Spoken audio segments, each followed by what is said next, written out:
Do we need booster seats for both of No, us? you're good. Because I might. Well, if you're doing one, I definitely will. I'm definitely gonna do one. All right, and welcome back to The Price for Paradise. My name's Preston Woods, aka Woody, and with me today, I brought my old friend Raymond Cole Bernstein onto the podcast. What's going on, Cole?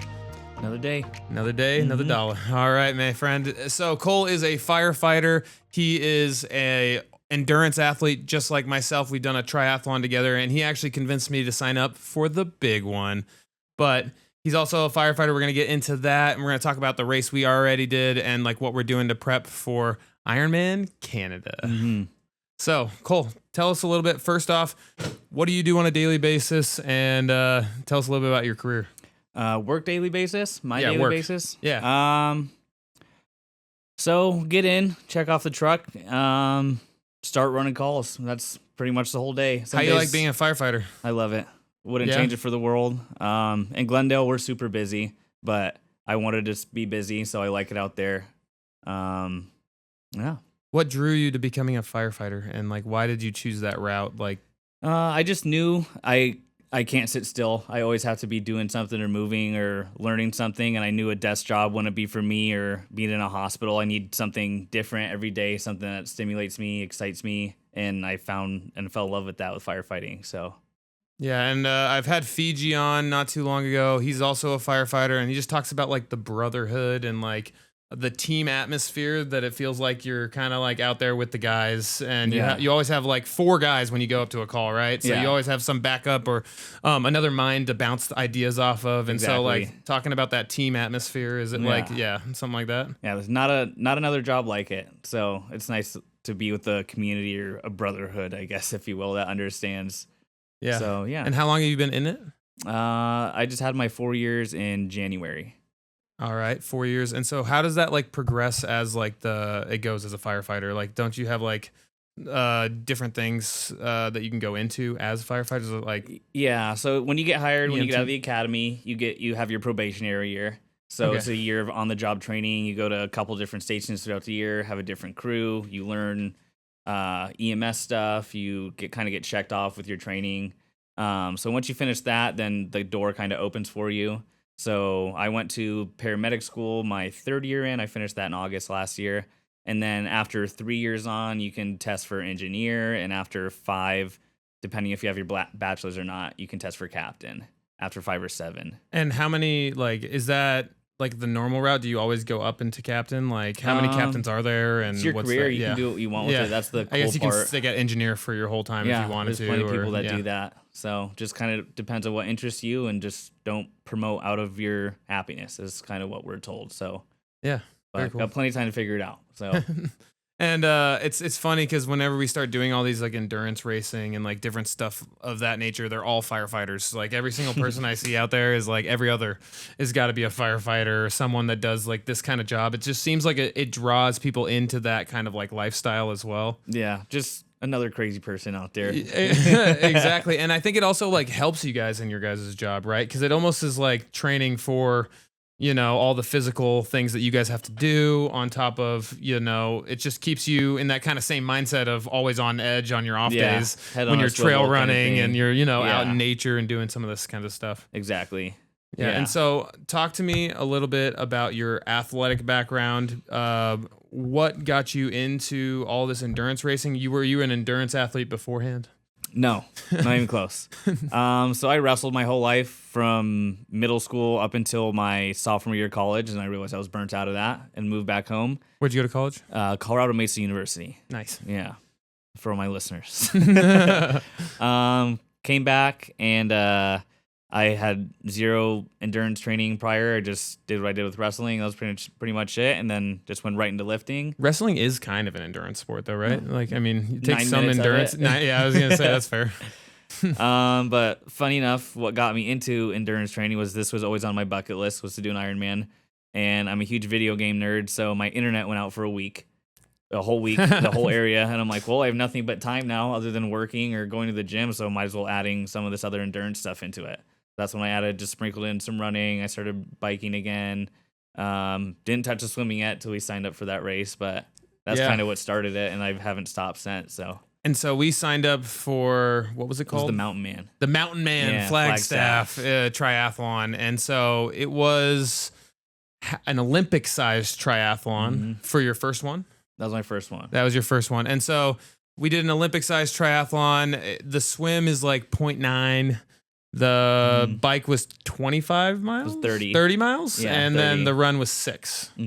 Right. And I had never done an Olympic triathlon before that point. I had only just done the half Ironmans. And so that was, well, it was cool because it was nice that I was like, oh, like I'm not scared to not finish at least. Other than the water was way harder to swim at elevation. So I was, kind of thrown by swimming up in Flagstaff for that race. But we also ran into your buddy. Up there, Josh. He Josh seems like Vetter. he's been killing it recently out in the endurance game. Yep. He did the Tempe Ironman. He did the Tempe, and I just saw he signed up for another half and another full with some of his buddies too. So it's now starting to be your whole community. Yeah, I guess so. But so take us through how you felt race 1, and then you used it to launch pad into race 2. Yeah. Race 1 was good, I'd say. The swim was brutal. Just because you couldn't catch your breath, the water was cold, and I feel like I finally started to catch my breath and get into a cadence, if you will, when I was getting out of the water. The bike wasn't that bad. I've been biking with my dad for forever, so that wasn't terrible. And then the run was okay. You just knew it was the last thing, so it kept you going. But there was a really big uphill. It was like a 2-mile uphill, but I finished that, launched into, I guess, my half next. And that was in December in La Quinta, California, and that was as expected. I felt good. So now kind of just doubling it and seeing what happens, I guess. So what Cole did is he's riding the wave up, right? Yeah. And so I did 4 half Ironmans, just like kept repeating over and over. But you're just like, let's just ride the wave. Let's go Olympic, half, full, all in the same time frame, and just keep riding that wave up. And I think it's a smart way to do it because a lot of times I would do these races and I'd take a big old break afterwards, and then I have to rebuild. That's exactly what I was afraid of. When Cole asked me hey, you want to do this Olympic triathlon with me? I was like, oh yeah, I could just wing an Olympic triathlon. So I wasn't trying very hard. I always train all the time, so it's kind of my life. But Cole was like, this is my first race, and so he was training his ass off, and I was like, I got to beat Cole for sure, but I'm better than him at running and whatnot. And so, it did not happen. So Cole gets out of the water 10 minutes before me, and I'm like, shoot, I'm behind Cole already. We barely even started the race. I barely got it. And so I'm on the bike trying to catch him, and I think bike's probably your strong one. Bike, yeah. Yeah, bike's your best sport in Ironman. So he definitely crushed the bike. And you did flat pedals too, yeah, right? That was before I had clip-ins. He didn't even have clip-ins, and he crushed the bike. But on the run, I saw him starting to slow down. And so I was behind him the whole time trying to catch him. And I was speeding up on the bike, trying to get any ground at all. And when I get on the run, I could see him in the distance. Yeah. And then when we were going, there was this ginormous hill. So it was 3 miles out, 3 miles back. And at the end of the 3 miles was the peak of the mountain. Yeah. Right. And so when you run back down, you can see your buddy, crossing your path. And I'm like, I'm coming for you, Cole. And I was sprinting but then we're about that last mile and I could see him pulling into the finish line. And I wasn't going to let you catch me. I was going to say, it was not going to let me catch him. So now I have something to shoot for when we get to the full. Yeah. Yeah, hopefully we get to do the whole thing together. That'd be cool. Yeah, right. But that's not gonna happen. It's not gonna happen, dude. Whatever happens out there on those races. You never know. Yep. And so what else have you been doing race wise to prepare for this? Right, you did a different race. Yeah, I did a marathon a month after my half Ironman, and then it's just been in Ironman mode since then. Yeah. And question how. I guess intentional have you been in your lifts lately or your workouts lately? Or is it time to ramp up now? I've just been following the program. I'll sprinkle in some lifts throughout the week, but I just get so incredibly sore because I'm not lifting as much that it's hard to even want to lift as much anymore. So just maintaining, I guess, is the word for it. Yeah, I do think that we do need to lift still. Oh yeah, Like absolutely. it's like almost mandatory, and but it is lighter, and it is not like bodybuilding where we're like going to failure, or we're doing like athlete workouts, which is like, no, let's have good performance on these lifts, and then we leave when we have not cooked ourselves the entire time, and then we have to go do our hour of cardio still, you know. And so what was strength training now is lighter weight and just more reps. Exactly. Yeah, it turns into a little bit more of an endurance beast. Not as, or how am I trying to say? It's more humbling still because I'm not lifting as much. So yeah, and you still burn out the same, and you're all like, "What am I doing here?" I'm just 10 times more sore from lighter weight. It doesn't make sense. But and so, how do you like switching into this endurance mode? Have you found a love for it, or do you still hate it like you did at the beginning when you started running? Every week's been back and forth. Like 1 week, I'm like, I really don't want to run this week. I'd rather just bike. And then the week after, I'm like, I don't want to bike or run this week. I'll just swim, or I want to swim more than that. So every week's kind of been interchangeable with my emotions towards the endurance part of it. But I'm sure it'll get worse because it's only going to get more throughout the weeks. But whether you like it or not, we're still it's something we have to do. So yeah, I mean, it's, the price for paradise. Motivation can only take you so far. So for real. And it's nice to have like this goal in mind, because I don't think I'd be able to like put in the extra hours of work and like stuff like that, because you'd be tired. You'd just be like, I can take today off. Yeah, I can take today off. But you like, if we take today off, then we're screwed in 4 months from now. And so like, that's a big part of it. And that's why I'm pumped that we're doing it together too, because it keep each other motivated. Yeah, for sure. No, I mean, like, be less if I was by myself. I text Cole like pretty regularly, like, "Hey, how's training going? Like, what are you doing this week?" Or he hits me up to like, "Hey, you want to swim?" And then I respond with, "I didn't swim at all this week." Or like, he's like, "Do you want to run?" And I'm like, on top of the mountain already. Like, "Hey, dude, sorry, you're too late to the party." Yeah. But no, Cole. And then how do you maintain the training while you're at the station? Right. So you guys do like long shifts, multiple days. Like, so in Glendale, we do 24 on, 48 off. Okay. So with One day on. with the plan I have written for me for training is on shift days, or if I'm able to, because we're running calls, if I'm able to get like a 30 to 45 minutes something, whether that's like the stationary bike, the assault bike, or just an easy jog and just stretch and do what I can do. And then my off days are kind of where I ramp it up a little bit more. Okay. So like the day off, depending on how bad the night was or not, like I'll just take it as a complete recovery day and then jump into a heavier day, or I'll do something a little bit lighter than the next day after that. It's kind of like double. And so in a day at the station, how much like calls are you guys running? And then how much time are you at the station when you can be doing any of that stuff, right? I mean, it always depends on the day. Yeah, it could be, the best part the holidays is crazy. Yeah. Like you have different weeks where you're dry. Yeah. Yeah. But I'd say, depending on what station, because some stations have multiple trucks out of there.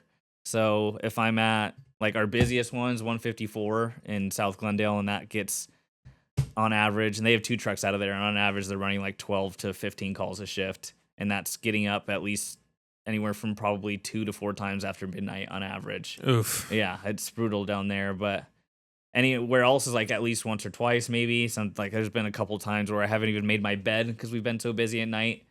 So it's just, you never know. And then how does that affect the sleep schedule on the off days, right? Sometimes I'll throw you into, going straight to bed and knocking out for 12 hours, Yeah, so if I still make the poor decision of I have to work out when I get home, or I'm not going to do it at all. Isn't it better?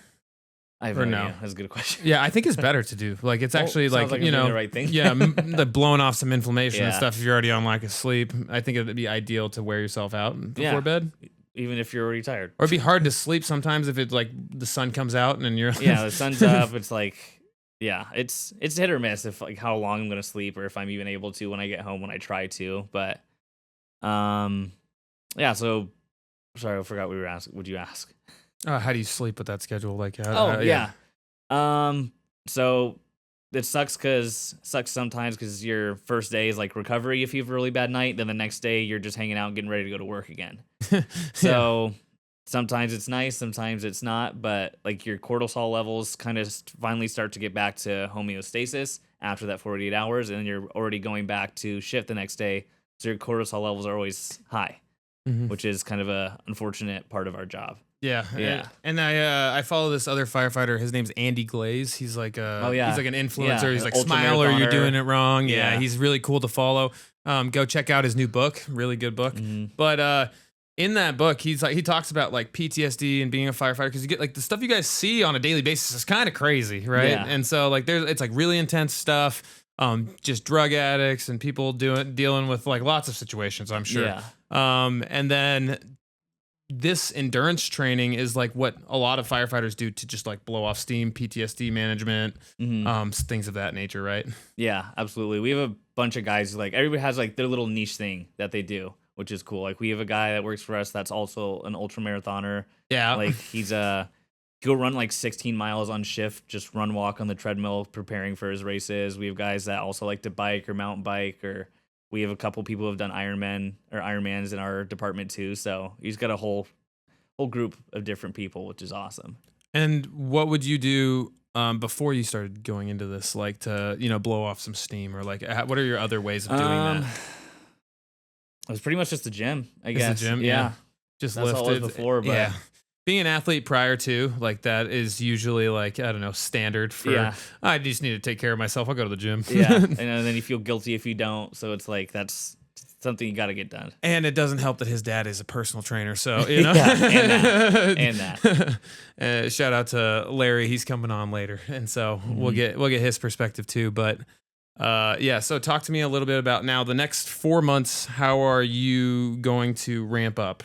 Right. The training plan I have written for me is every week is like an extra half hour or an extra 5 minutes for like the run. So like my long run every week is like, now it's up to an hour 50. So then it'll be an hour 55, 2 hours, and just keep going up. And the bike is like an extra 15 minutes or extra half hour, depending on what the workload has for the week. It might decrease a little bit, and swimming more. But yeah, that's pretty much. So are you going steady all the way up? Yeah. With each sport, right? Yes. Correct. Okay. So what I'm doing is a little bit different than Cole. Is similar in the sense of doing all the sports, but I'm going to start off with next month. I have an ultra marathon in Sedona. And so I'm doing a 34 miler. And so I think I'm going to take that as a training run and go really slow. Like I'm not like going to try to win that one. It's going to be more of like a fun day in Sedona, but I'm using it as miles on the legs. So like durability, right? But after that, I'm going to hit like, so that's going to be like my cutoff for running, to where I'm going to switch hardcore into bike and push bike as far as I can and swim the rest of the time up until, and then maybe 1 or 2 long runs a week, long run a week to maintenance it, and maybe some short runs, but I'm going to do more of like a run first, because I've already been a runner for a long time, but I'm not a biker, like as in like I've never done a bike race other than a mountain bike race, which I don't think that like they don't correlate the same other than like Ironman. And, I think I'm the best at running, so I need to focus more on the bike after I get that ultra marathon in. Yeah, be good. And stuff like that. All right, talk to me about your fueling and diet. What are you eating right now, and how does that work? Because once you start training for Ironman, you add about 500 calories a day onto your meal plan. Yeah. So even more as it gets later too. Yeah, right. I kind of just now started dialing it in. Like I have an excuse for myself to eat like crap because I know I'm gonna be burning it off anyways. But it's almost better to eat like some high caloric dense foods because you burn so much. Yeah, so it's good for a while, but I don't think I'm at the part of the training where I can eat like crap because it's still adding on. So just kind of just meal prepping now, just simple ground turkey, rice, veggies, and then just nutrition for like the endurance part, just the gels. Everything else upsets my stomach, but. Really? Yeah. I've only done the gels. I was gonna say the gels don't upset my stomach. I was gonna say the one thing that upsets my stomach, gels. And so I do honey, and I just bring a bottle of honey with me on all the races. And then sometimes like those little waffle stingers. And, those are good.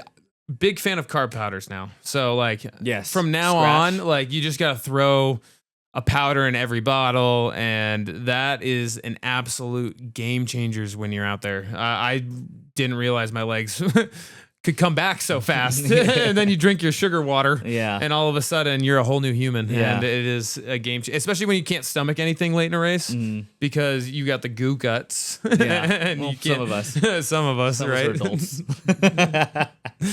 Do you do any of this practice on your rides and runs and stuff like that of like nutrition training? Yeah, I do. So I do every 45 minutes or an hour. I'll start off the first one at an hour, and then I'll do 45 minutes after that continuously until like I'm in the later miles. Then I'll do every 30 minutes because you're just continuing to burn faster. And then what about salt intake? And like, do you know about like roughly what you're taking in on salt as well? Oh no, I have no idea, but I would like to know. Yeah, so guys, when you're doing these long endurance races, we probably need like 1,000 milligrams of salt per hour. So like, for, reference, that's like everyone's probably eating like 3,000 to 6,000 milligrams of salt a day. And so, but if you do an hour's worth of, cardio, you're going to end up taking in 1,000 more, right? And it's just depends on how much caffeine you take in, because if you take in caffeine, you're going to pee out more salt.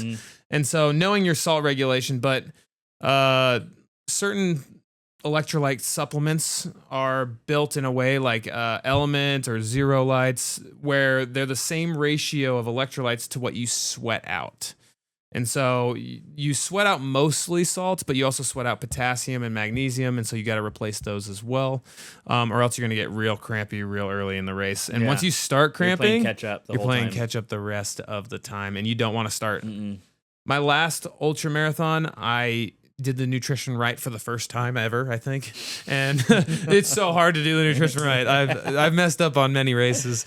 But I do think that early and often and as much as possible. Oh, yeah. I'm now like sold that you can eat as many carbs the week before. Yeah. Because it is it's just 10 times better to not cramp. Yeah.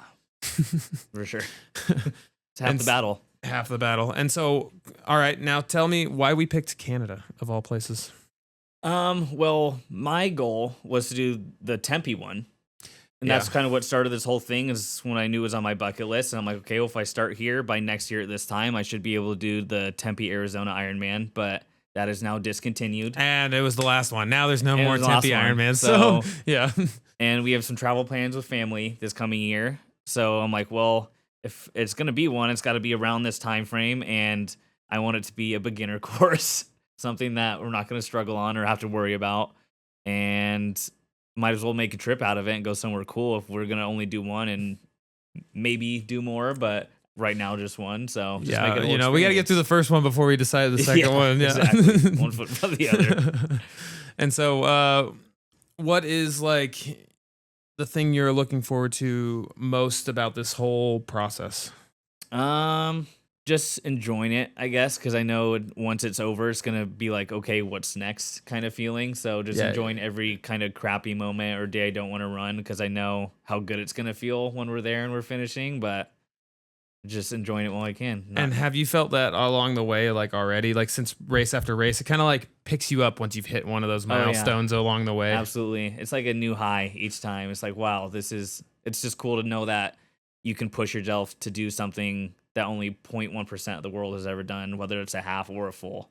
So, yeah, it's a small fraternity of guys that have ever done an Ironman, right? For sure.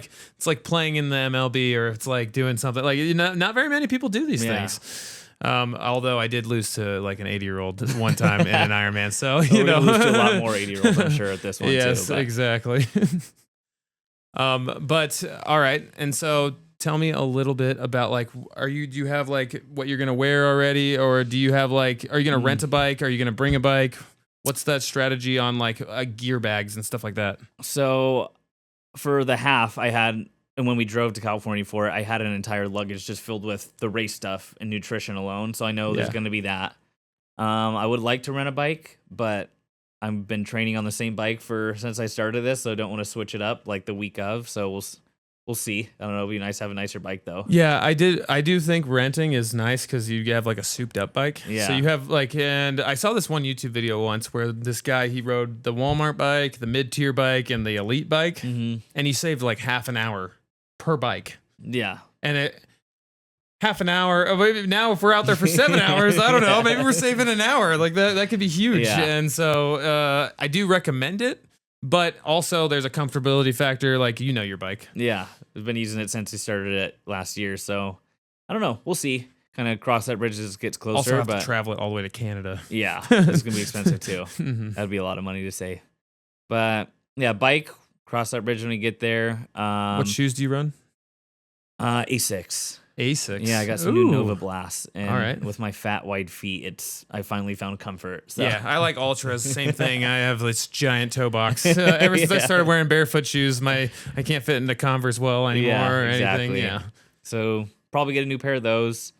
Maybe try something out the next 4 months to see if I like those, or something different. But probably the A6, and then since it's going to be a one-time thing, maybe I'll probably get a new tri suit.